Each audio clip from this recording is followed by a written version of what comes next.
Buck was a private first class.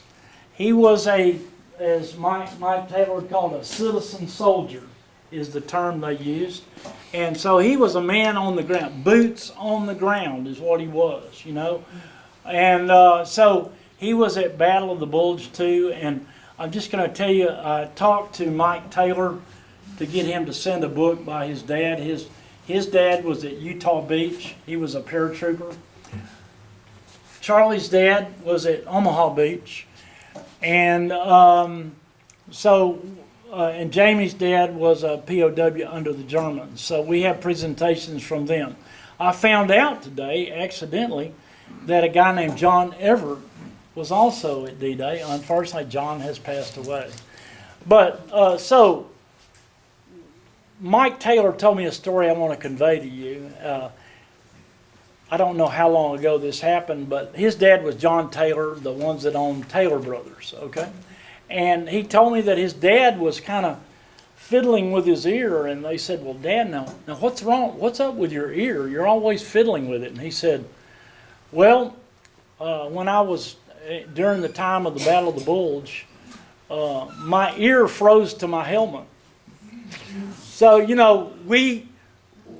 the comfort we receive, the freedom we have, it costs these men a lot. If you talk to Vietnam veterans and they talk about bullets whizzing past their ear, just barely missed them, we owe these guys an awful lot.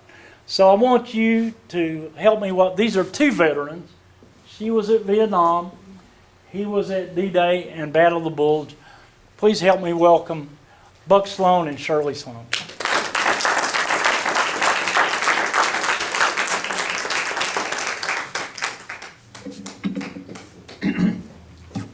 Thank y'all. Did y'all know I'm from Lufkin originally?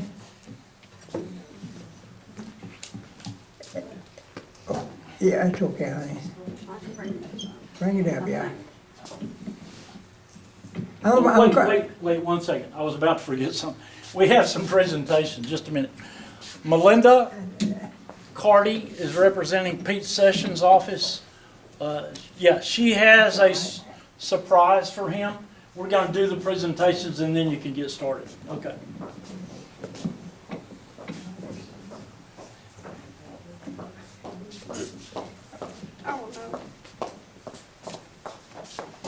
Hello, I'm Melinda Carty, and I'm Congressman Pete Sessions' Deep East Texas Outreach Coordinator. It's such an honor to be here today. I'm from Lufkin, born and raised here, born in 1965, here in Lufkin. I grew up in Hudson, so I thank you for what you do here. It's very important. At this time, it's my honor to present a flag that was flown over the nation's capital. It was actually flown over the Capitol, and the congressman himself brought it back on the plane. So it's been from Washington to here, and I'd like to read the certificate at this time. It says, United States Congress, this is to certify the accompanying flag was flown over the United States Capitol at the request of Congressman Pete Sessions in gratitude for the service of Chester Buck Sloan. Recognizing his 100th birthday, as a young man from Lufkin, Texas, Buck dutifully served our country as private first class in the United States Army during Second World War. He was an active participant in the Normandy landings, known as D-Day, known as the Battle of the Bulge. Buck's personal life is full of friends and family. He is married to his lovely wife, Shirley, and plays in his band, the Buckshots. In witness thereof, and pursuant to the authority invested in me, I hereunder set my hand and seal of the office the 17th day of February 2025. Congressman Pete Sessions. Thank you, Pete Sessions.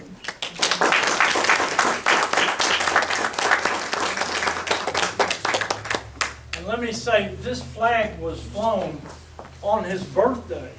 They found a flag that had been flown on June 1st. They went out of their way to find that for us. So, okay. All right, the second presentation is Linda Parker with Trent Ashby's office.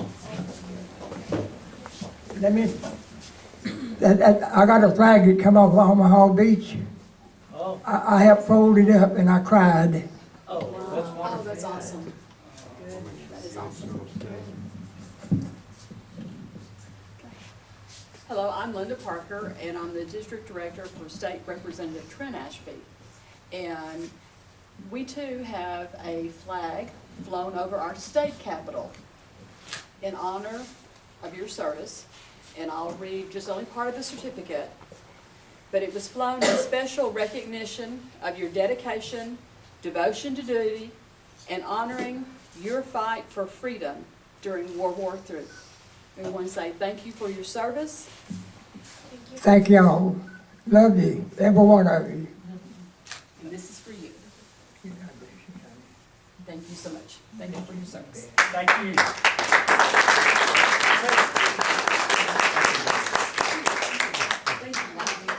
Yeah. Our third presentation is Cindy Ricks. She is representing, I asked her to do this today. John Taylor's son, Mike Taylor, couldn't be here. He and his wife are on a cruise at the Panama Canal. But I knew that his dad had written this book. His dad was a paratrooper at Utah Beach. So I'm gonna let you present that to him, okay? Wow, he just took every bit of my wins right there. All I know to tell you at this point is, yeah, it was written by General Mike Taylor's father, and we want to give it to you and say we sure hope you enjoy reading it, sir. I'll tell you, I've seen them come down and I prayed that the Germans would quit shooting at them, them paratroopers. Yeah. And another thing, them gliders that Peace Corps said would bring over there and turn them loose, I felt sorry for them fellas, because when them thing hit the hedgerows, it'd just fly, and men mixed in with that metal. I've seen a lot of it. Some of them drowned in the water that the Germans Yes, had they flooded. did. Yeah. Thank you very much again. Thank you, Thank you, Cindy. sir. I'll try not to steal your thunder down. Didn't somebody want to borrow this? Yeah, Will, we're gonna loan this to you for you to write the story, okay? All right, our fourth presentation is Charlie Poland.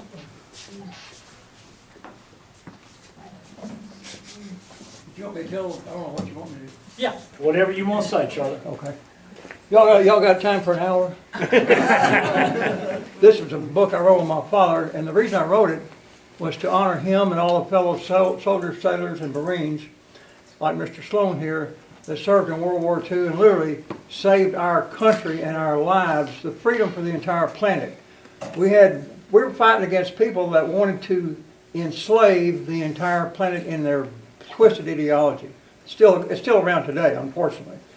But this was about Mr. Sloan, about growing up in Manning, which is an old sawmill town, going in the 2nd Infantry Division when he was first graduated from Texas A&M in 1938, training for a year and a half in the United States in what they call the Louisiana maneuvers, the largest land training maneuver in the entire United States, in the history of the United States.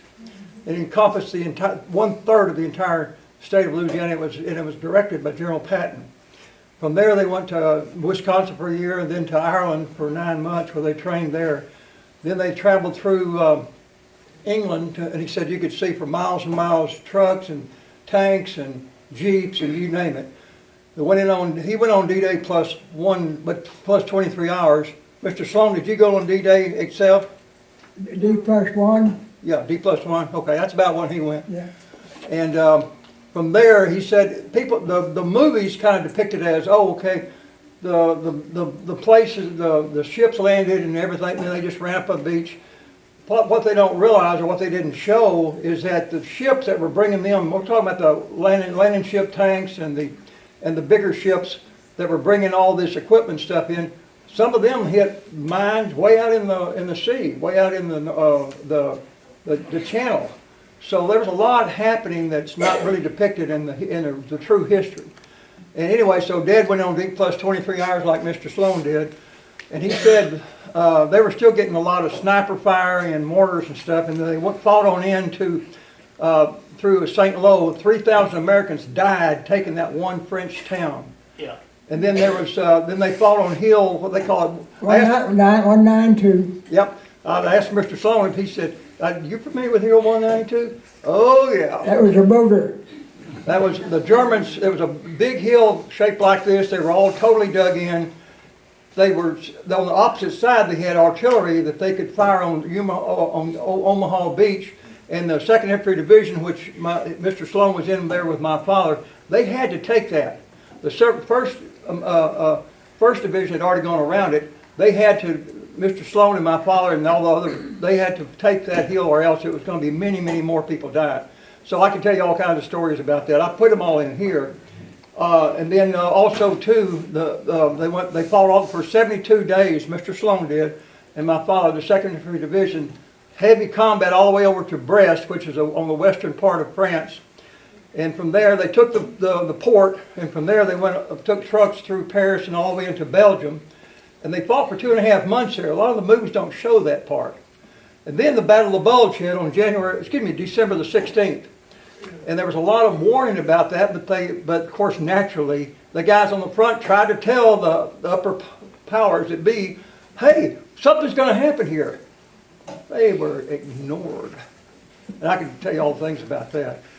Anyway, after the Bulge, and Mr. Sloan was in there, my dad said, talking about the cold, my dad said his feet, all the toes turned, the nails turned black and they fell off. And he said, there was, anyway, again, I can give a lot of detail on all that. But the other men had trench foot, and there was 1,000 men from the 99th Division had trench foot, which means you literally couldn't fight. They fought, after the Bulge was over with, on January the 16th, there was the largest casualty rate. 20,000 Americans died in that one battle, largest battle casualties in the history of the United States. Then they fought for another 2.5 months. Mr. Sloan did and all the other soldiers. The movies don't show that. They fought for 2.5 months finally through Germany into finally Czechoslovakia. All the way to Pilsen. That's right, Pilsen. And they celebrated finally when you got to Pilsen. Yeah. But the one, my father was a real level-headed man. He would talk about anything, combat, laying beside a dead body for a whole night because he couldn't move. Never seemed to, he was real, like I said, he was real level-headed. The one thing he would not talk about, when they got next to Czechoslovakia, they liberated a death camp. It was the largest synthetic rubber plant that Germany had, called Limburg. And I asked him, I said, well, Pop, what was it? You know, first off, I said, what did you do with the guards? He said, as soon as we drew down on them, they just dropped their guns and raised their hands. Here was these old American combat guys who'd been in heavy combat for 11 months. If those German guards had flinched, they'd have blown them away. So I said, well, what was it like? That's the one time I could tell he didn't want to talk any further. He said it was bad. And I didn't press him on that. You know, as a writer, you want to hear all the details. And I didn't say anything more. So anyway, they got into Czechoslovakia and party-hardied. And fishing. Me and little Joe. I'm sorry? Fishing. We made him fished in that creek that run down below. We had fish till we got tired of it. But the Czechoslovakians were happy to see the Americans. They had a huge party in Pilsen for like 2 or 3 days. And to this day, if an American shows up there in an American soldier's uniform, they just crowd around him and treat him like a rock star, rightfully so. Anyway, I was going to show you this, Mr. Sloan. And of course, I put a lot about the Holocaust in here. When the U.S. Holocaust Museum found out I was making this, or writing this book, they said, oh, well, you got to include some of our first-hand accounts, which I did. I got a chance to interview an Auschwitz survivor for a solid hour, so that was interesting. But I was going to show you this, Mr. Sloan. This girl here was a nurse. She was 13 years old, and I found out just recently she lived through the war. So anyway, Yeah. thank you for your service, sir, and your sacrifice. Thank you. All right, thank you. Okay, now, presentation of Janie Carter-Ball. Yes, sir. My dad grew up in Cleveland, Texas, and he was a real good student, and he thought he was just going to go right to college, but things happened. You know, the war was still going on when he got out of high school. So he had to go, and he was also a private first class like you, and he was taking some prisoners taking some German prisoners toward the battalion headquarters one day, and he got captured. He got shot and captured, and so things didn't go, you know, it wasn't the vision of war that he'd had, but he was in a German prison camp, but wasn't treated as terribly as you might think, and I'm so proud of him. One thing he did while he was there, he actually lectured the Germans on how terribly they were treating the Jewish people. So he did preface it by saying, well, I hate to tell you what I think because I'm afraid you'll treat me worse. And they said, no, say what you want to. So he did. He said, you really have a lot of nerve treating the Germans like that. And they told Daddy, oh, you don't understand European politics. So anyway, but he says a lot of interesting things. He has a lot of details in here about the food, and they love those Red Cross packages that they got in the prison camp. And his name's Keith Carter, not the famous photographer, but Keith Clark Carter. So anyway, I'd like to present you Daddy's book, and he signed the front, and he's about to turn 100, so. You still living? He is, he's still living. Oh, God His bless. birthday's March 26th. Yes. He'll be 100 on March 26th. Yeah. We have a card over there for you to sign for him. Where can I get a copy Okay. of that? Huh? What? Where can I get a copy of that? Well, I have one copy in my car if you want to buy it. Okay. Okay. All right, thank you very much. Okay, all right, no more presentations, it's all yours. Go ahead and talk to us. Well, I didn't volunteer. I was drafted. And I went to Dallas, and they inspected us all, and we had us to fall out in this big building. And there was 3 lines of men there, Army, Navy, and Marines. So I said, Lord, which one do I want? I won't have a bed in the Army, but the Navy will have a bed I can sleep in. So I choose the Navy line. I stayed in that line 3 hours and got up right up there and they locked a chain right in front of me and shoved me over in the Army. So that's where it was kind of funny. Anyhow, got up to North Carolina and they said, what do you do? I said, I'm a farmer and I drive a truck. I should have told them I drove a truck. They put me driving, and one time we was on maneuvers out of Nashville, Tennessee, and I had a colonel and a captain, and we was on maneuvers, and we was at the back of the convoy. He said, get to the front. I said, it's gonna take a while. I'll get after it. So I got off in the ditch, the edge of the highway, and I was cruising along there, and he said, get on, go get to the front, get to the front. And he was in the front sitting with me. And about that time, there was a culvert come out there, and I hit that ditch, and the captain went over our heads. But it didn't hurt him. But he, you know what he said? Slow it down. So I did. And I went on, and didn't stay in there too long till they shipped me to overseas. You know what I was doing over there for the invasion? Driving a dang truck. So one day, I hauled all over England. One day, and there to last, I noticed I was going down to the dock quite often. So one day, here come a colonel again, and this time it was a lieutenant. They had a bunch of stuff, cosmoline and some pipe. It was being, you know. They put that down there, and that colonel said, waterproof that truck where it's going underwater. So they just left that with me, and I said, Lord, I know where the carburetor is, I know where to make it stall. So you know what? I waterproofed that truck. And about 2 or 3 days after that, they had me in that truck going up on the ship, and we was going to Omaha Beach. So they put me in one of them cars that lets down in the boats, lets down in the front. What they call them? Somebody. LST. Yeah, I better do. Anyhow, I came off that thing in this truck, started going just down. got up to my neck. Well, I stood up. I reached over and got the throttle and pulled it out. And it kept going, and I stood up, it was dragging my feet behind me. And I prayed that I'd hang on to that truck, and finally she crawled out, made it out on the bank, and I made it to the top.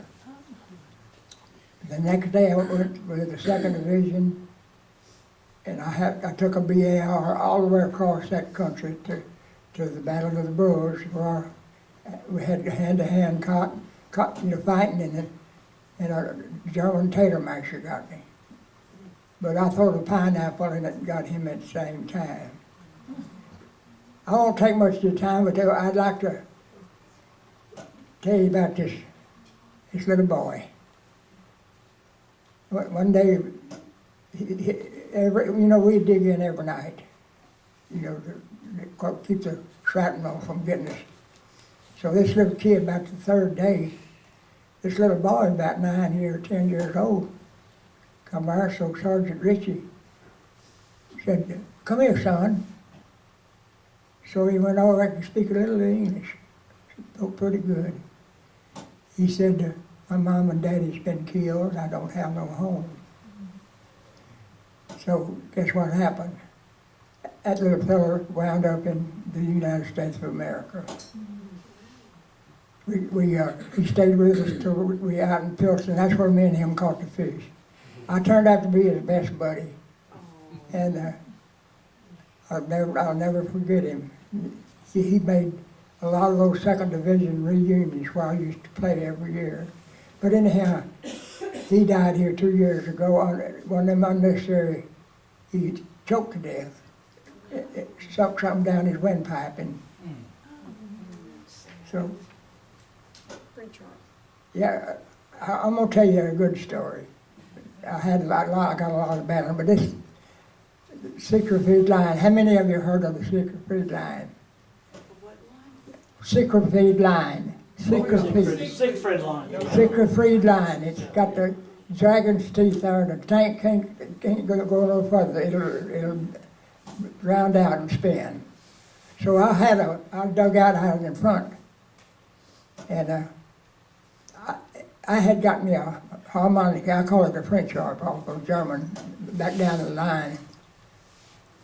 And at night, I was playing that French harp, and I heard something down in the valley. And that German learned me Little Arlene. He's down in the valley and I'm up there. And I brought that song home with me.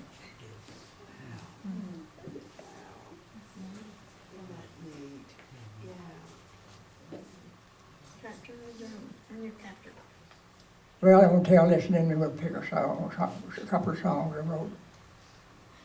We was pinned down. I forget where it was. It was World War went through Brest.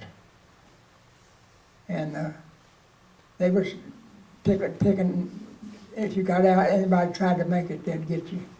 But I don't know how I got to this hedgerow. But about the 3rd day, somebody called for a smoke screen. And as soon as that thing went off and got smoke everywhere, I slid off of that hedgerow right down in it. I got the deal on this young German officer. He could speak English. I said, "You want to save your life, we'll just get all them 6 machine guns." So I'd send him back down that road, and there's one out this way and one out this way, and he'd bring out about 6 or 8.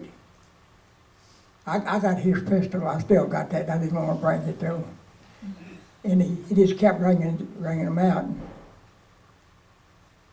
Finally, there was 31 Germans that we got out of there. But A Company, I'm in B Company, A Company was right next to me, and I turned them over to A Company. Guess who got the credit for it? A Company got the credit, but that's okay. You can tell them about farming out from President Roosevelt. Huh? President Roosevelt. Oh, that's, I got wounded, that was after the Battle of the Bulge.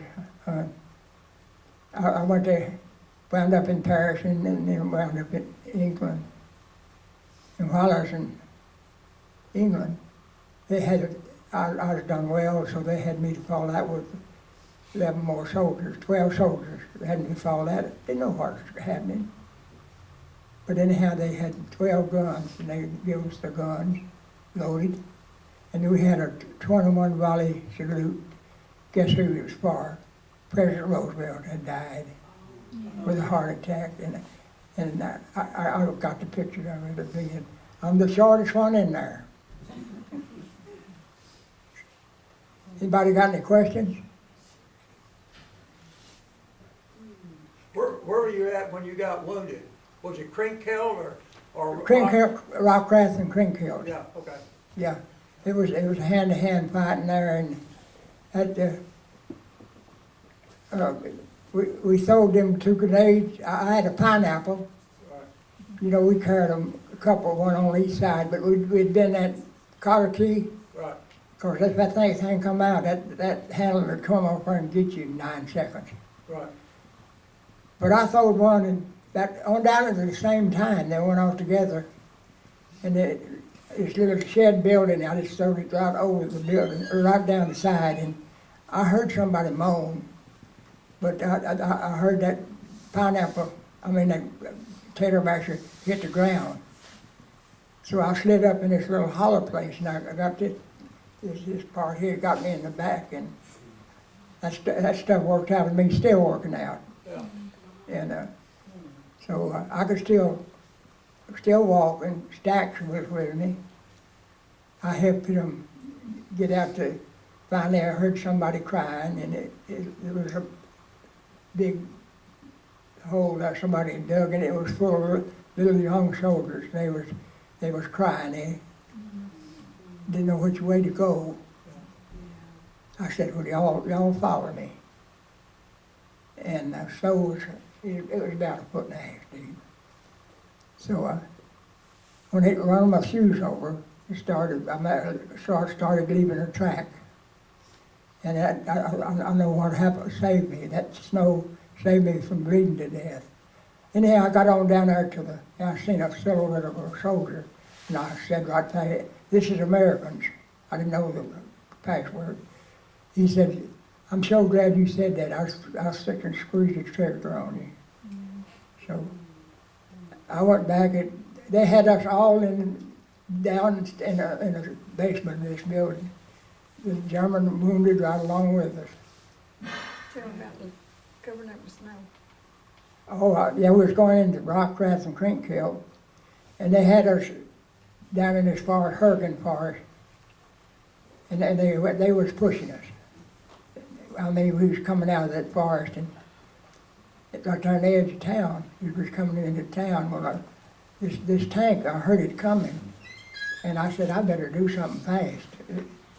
So I just fell down in a ditch and covered as good as I could, covered myself up with snow. And that tank crept right by me. It wasn't 1.5 foot. That old big track was just squeaking. And that tank motor was just looking long, you know. So I got out of that one, so. The little boy that was dead. Oh, Shirley, that's one of the things I remember. I forget where it was, but I was going down in this ravine, and I looked over and said, I've seen something white. Guess what? It was a little boy that had a German uniform on. It was his white face. I've never forgot that. But I want you to tell them how little Joe got that from the United States. Oh, okay. We, little Joe, me and him got so close, and it come time to go, we wound up in Lahore at shipping out, they ship it out to America. So, me and little Joe was there, and I said, what are we going to do to little Joe, Sergeant? He said, y'all stay here. He went and got a duffel bag. brand new duffel bag. I don't know where the heck he got that dang thing. But he come back with it, and we set that down. And me and him picked it up and stood him up in that duffel bag and tightened it on the top. Well, I knew damn well that he had to breathe, so I said, be careful, back up one side there, so I'm gonna cut your breathing hole. So I cut him a breathing hole so he could breathe. And he said, I can talk to you now. I said, yeah. So I went up behind him as we went up on the ship. And I asked, how you doing? I'm doing fine. We made it all the way back where they had the bunks, and we put him on the top bunk. And he lasted, we got out of the harbor out into the ocean before somebody found him. And they come down there, was going to send him back with a helicopter. We still had our guns. We said, no, he's going to America. And little Joe come to America. And Sergeant Richard was a school teacher. Guess what? He made a school teacher out of little Joe. And my family, they knew about it much about little Joe as I did. And they finally got to meet him one time. I don't know how I got put into the Western Swing Hall of Fame, but I got put in it at Oklahoma City. And this was a big place, and there was thousands of people there. And little Joe and his wife come, Virginia. Down there, she didn't get drunk. But anyhow, I'm gonna sing, y'all heard enough of that. So I'm gonna sing you a song I wrote about the 2nd Division. 2nd Division, second to none. Maybe a little louder. There was a 2nd Division in World War II. Made in Normandy landing, took Hill 192. Crossed sunken roads, crossed from hedgerow to hedgerow. Took southern France and also land low. We took ground, took in World War I, 'cause the 2nd Division was second to none. Moved on to Brest, walked from house to house, went upstairs as quiet as a mouse. Looked in the corner, and to my delight, saw a U.S. blanket made neat and tight. There was a Victrola that made a loud sound, and when wound tight, 'cause Alabama bound. We knew right then they'd been there and won, 'cause the 2nd Division was second to none. With Carty, Polton, Boozy and me, Thomas and Matthew, we were all in B. Was the Battle of the Bulge and a secret freed line. We had to move out, didn't have much time. We fought in the cold from sun to sun, 'cause the 2nd Division was second to none. Now 1 and 2 was the only one that the Korean War, and it wasn't fun. We lost more men than 1 and 2, fought Heartbreak Ridge and the Monsoon. There was 1, 2, Korea and Nam, 'cause the 2nd Division was second to none. Yes, the 2nd Division is second to none.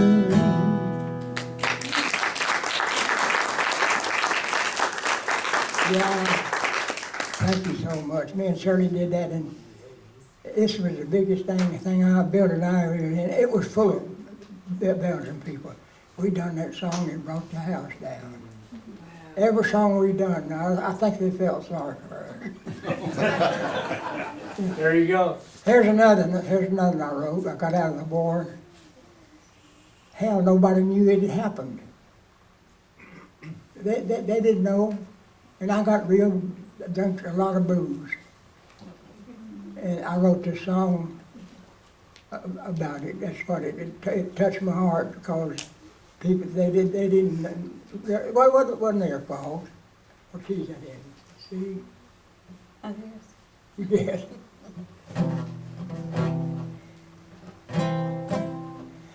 The Japs bombed Pearl Harbor in 1941. That started a war.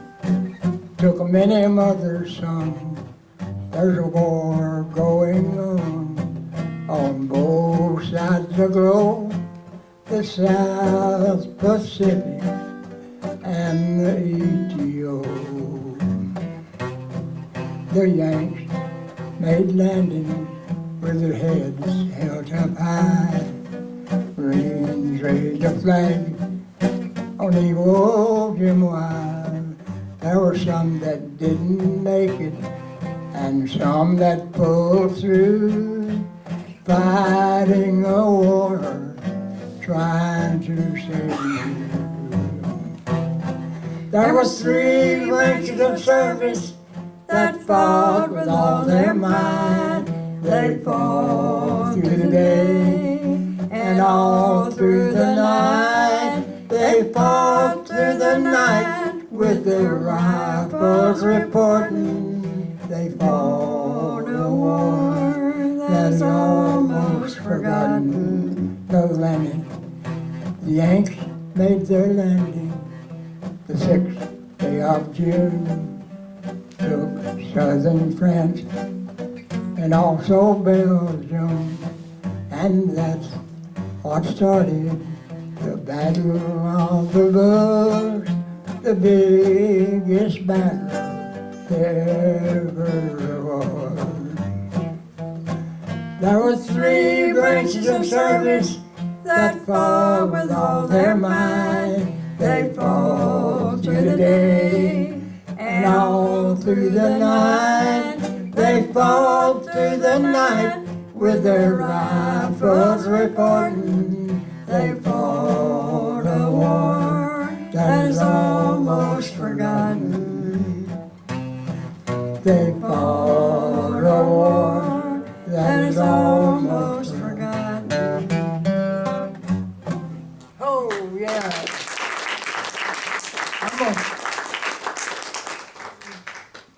Let's get off the war songs. Here's one of a good friend of mine. I have him on it.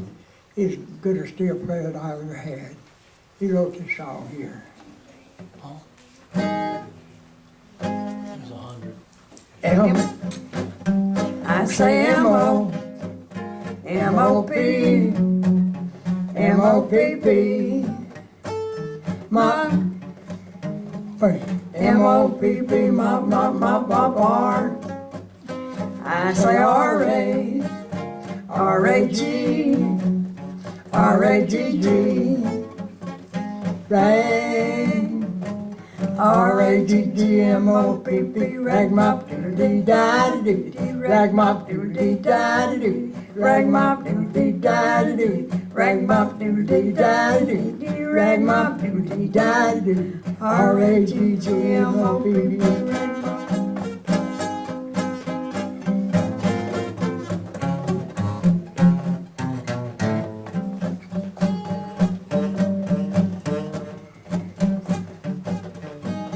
A, I say A-B, A-B-C, A-B-C-D, A-B-C-D-E, A-B-C-D-E-F-G-H-I.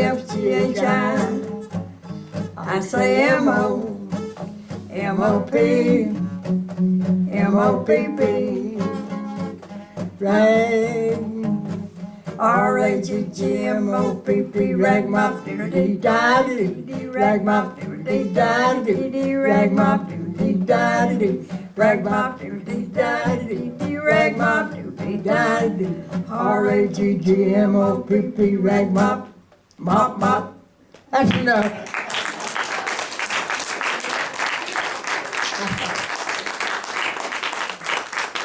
You want to hear one more? Sure. Let's get it corny, okay?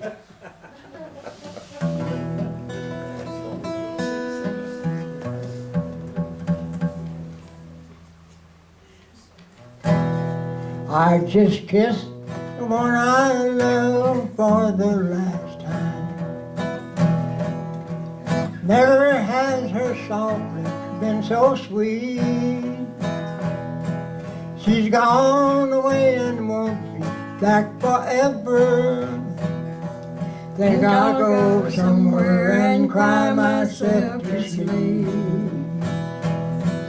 I'll go somewhere and cry myself to sleep. Not because I'm sad, because I'm weak. I just can't stand the thought of life alone without her. Think I'll go somewhere and cry myself to sleep. Just before she said goodbye, she called me darling, and slowly ran her fingers down my cheek. I thought I'd die when she said, I still love you. Think I'll go somewhere and cry myself to sleep. I'll go somewhere and cry myself to sleep. Not because I'm sad, because I'm weak. I just can't stand the thought of life alone without her. Think I'll go somewhere and cry myself to sleep. Think I'll go somewhere and cry myself to sleep.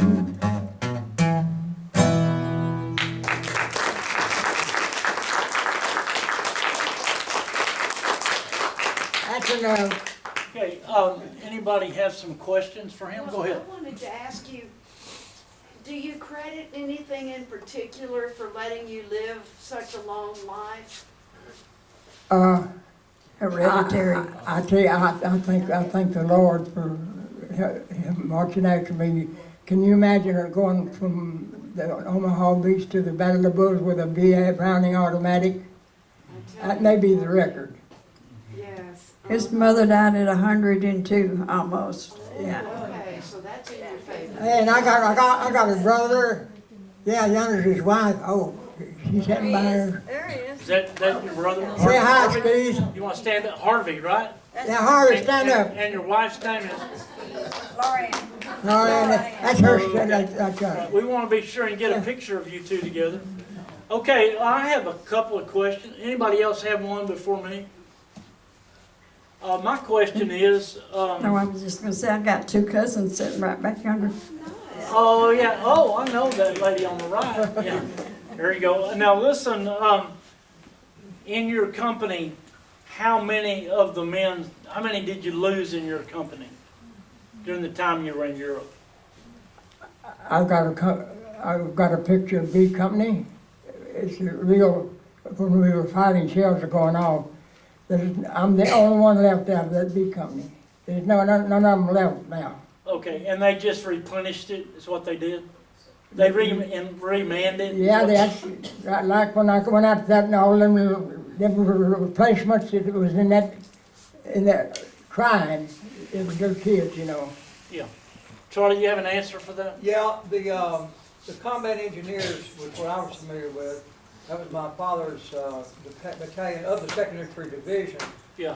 The infantry, they call them the line companies, they had about anywhere from 500 to 600% turnover, wounded and killed through the entire 11 months of heavy combat. Okay. Yeah. Combat engineers had about 250% turnover. Yeah, They were yeah. used, in the first 6 weeks, they were used just right on the line, right with the infantry. But the infantry, one of my dad's fellow officers called them the Queen of Battle. Yeah. Okay. And Now- they was a colonel and a captain got killed right between me and Jack. Yeah. Jack got captured, and the Germans captured him, and I was in the home. He hadn't made it home yet, so, Yeah. but he made it home. Can you imagine those 5 to 600% turnover?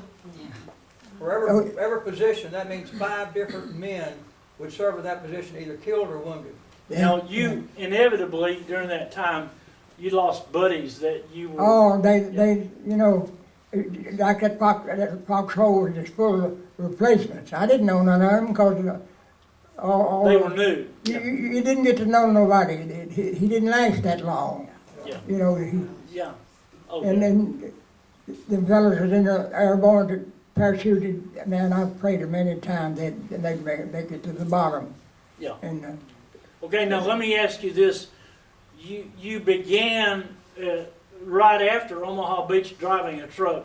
How long did you drive a truck in Europe? Most of the time? yes, and you know, they done that on purpose. They needed truck drivers, but I left the 78th Division by myself. And I went to England, and when I got there, I started with a trailer. I hauled stuff around, you know. Yeah, yeah. But mainly down to the dock, ammunition. Okay. And I've always thanked God for be waterproof in that truck where it go underwater. Okay, now let me ask you this. I claim to be halfway intelligent, but I discovered that I didn't really know enough about D-Day or Battle of the Bulge, and there may be many out here that sympathize with me in that regard. But as you've spoken, what is it that comes up about D-Day that you are surprised people don't know about? Well, we had a long slope to get up that truck. I went up and then I had that made up, that little road, and just but me being there still far shots, you know, and they're shooting at you with just guys laying around who'd been killed, and they hadn't had a chance to get them away from there yet. And, Yeah. it was rough. The Germans was in them crevices and cliffs. Yeah, yeah. Do you find that even, you know, I'm 73, but do you find that many our age don't seem to know enough about D-Day or World War II or Battle of the Bulge? I don't care. Well, they just don't know what all went there. excuse me, folks. They don't know what. What you went But I thank you for your service. I think my wife, and she was not in battle. We needed that. Yeah, okay, I mean, right. Charlie, you have a comment on that? Well, 2 or 3 things. The movies never show that there was gas masks laid all along the beaches because they came in with gas masks. Because they didn't know what the Germans were going to throw at them. Yeah, And there was, again, like I said, the movies don't really depict it. There was a lot of sniper fire. yeah, My dad was standing in front of a colonel when they got back into up off the beach a little bit and was talking in a forest there. And the colonel, the crack happened, and the colonel, real good friend of his, he was just a great guy, just boom, yeah. fell over. But the, I guess what I'm trying to say is that the people don't realize how, and Mr. Sloan certainly does, how violent that whole situation is. oh, yeah. Let me tell you something. This has been about 3 years ago. I've been going back, and I enjoy every trip I go back. They You just got back from Belgium, didn't you? Yeah. This particular time, what was that movie they called that movie they made? Longest day. Saving Private Ryan. Saving Private Ryan. All them guys that was in that movie was right there at that one place, and they found out I was a real warrior. Blues Brothers. They wouldn't let me go. I stayed there and stayed there, Yeah. and they had I was in this parade, and it was the longest parade that I've ever seen. Oh, really? No, that's great. Dickie, I might mention that my dad saw Saving Private Ryan. I said, I didn't see it with him. He came after the movie though. I asked him, said, "Well, Papa, what was that? Was that what it was like?" He said, "Well, the first 30 minutes is what it was like." Oh, crap, that's the worst part. Oh, yeah, for sure. And it's interesting too. He said, "Well, they were getting on the beach." He said, "We could hear bagpipes down the way." He said that was just comforting, just for a minute there, you know. Yeah. Oh, That yeah. gentleman, that kind of, Outside of the battles, what was your most memorable time in the service? well, we was on the 6th Street line, and we'd been, it was a long time from Omaha Beach to be the 6th Street line, and hadn't had no rest, so we got 48 hour pass. Single guys, it's your time to go 48 hours. So I ought not to tell this, I'm gonna tell it. That's what I want to hear. So What stays here, it's what just happened what here stays here is okay. Anyhow, I went back and I went downtown and I got me a beer and I got to feeling pretty good. And I got me a couple of girls. Yeah, And they wanted to go down to the other beer joint. What they call them, they wasn't beer joints, they called them Pubs? pubs. And so we got out in that sunken road and we got down that road pretty good ways and up comes a couple of soldiers. Hey, soldier, you got my girlfriend. I said, pick you one. Oh, smart aleck, huh? And he hit me. yo, That was a mistake. I hit him back. Well, I was working on him and yeah, that up hit me with a billy club. And so they hauled me in yeah, unconscious. yeah, And the next day I went back to the front and I told my colonel and everybody about it. And they was wanting to go back there and take care of them, but they had sense. They said, no, we'll take care of it. yeah. So, Did you make it back in 48 hours? the little while, the whole outfit got a rest. Yeah, And that's when they court-martialed me. And I went down there, and Cooper Smith was his name, and as I was standing there and up come two guys, they said, Sloan, we didn't know you'd been on the front line so long. I said, I accept your apology.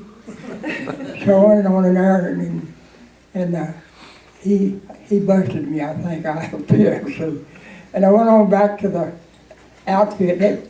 They had Lauren and Jack, that's the guys next close to me, is my guard. And we'd be thick as deep. They say, let me through here to this prisoner, let me through. And then my guys say, I sure wish I'd got court-martialed. And washer mess kit, same thing, run back the line.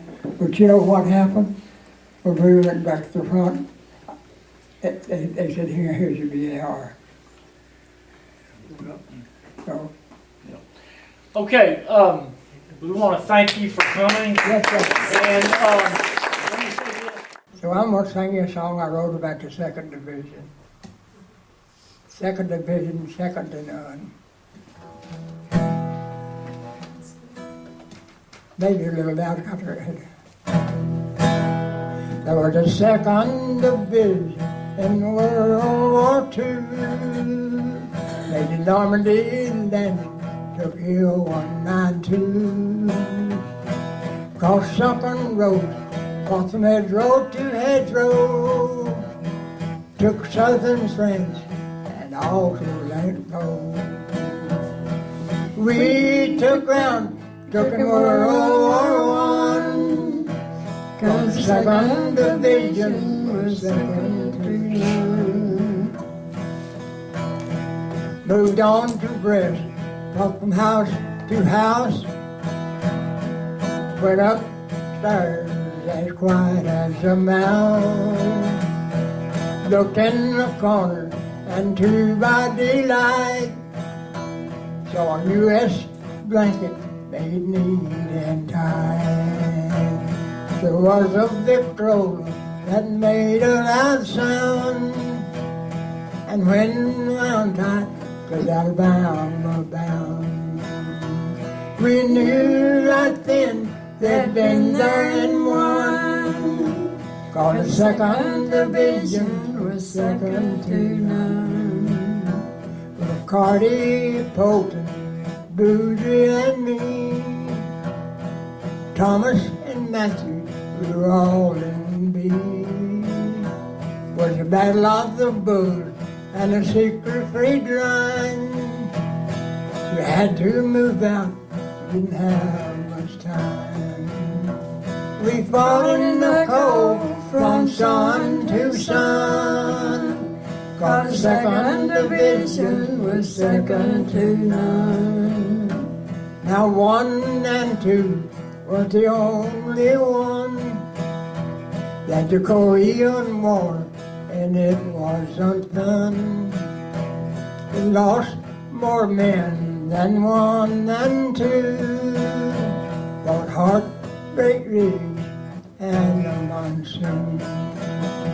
There was 1, 2, Korea and Nam, cause the second division was second to none. Yes, the second division is second to none.